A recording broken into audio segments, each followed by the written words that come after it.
Let's talk about the social engineering component for a moment. Do you feel that people as a society, as a civilization, that we're just more prone to this? And so it is one of the easier things for somebody who wants to program an AI to manipulate us on that the nature of being human is that we are just open to misinformation, and it's easy to deceive us, and that's why it was such an early use case for this technology? Or do you feel like technology allows someone to do this kind of nefarious activity in a way that most people are not programmed to do?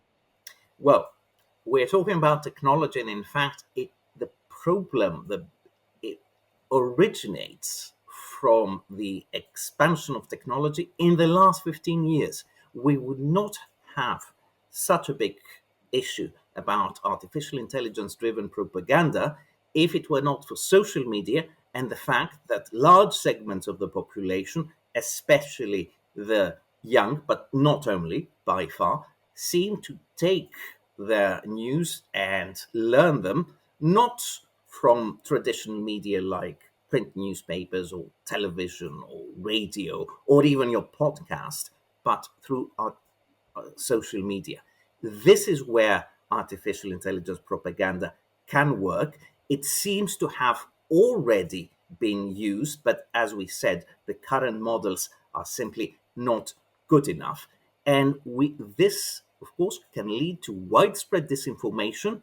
And once this disinformation becomes known and recanted in a few years, we're going to end up with people trusting only a small handful of authoritative sources. And on the other hand, we may be having so called fact checking artificial intelligence, who would be designed by others in order to suppress the spread of true information. We're going to have an AI information war. This is the social engineering one aspect of it.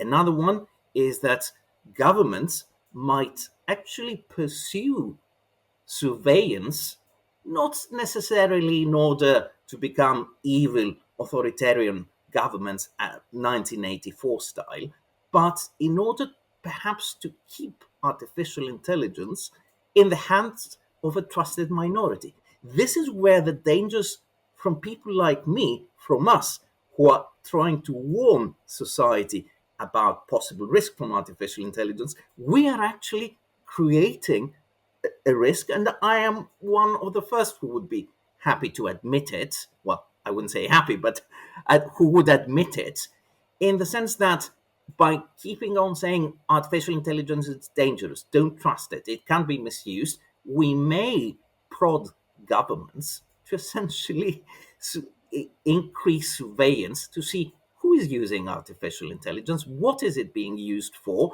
to introduce interactions through artificial intelligence only through cloud services, and which would be used exactly as you do now your online banking through these know your customer screenings before providing access. Do we want that? Is this going to be the only way forward? We're still trying to find out.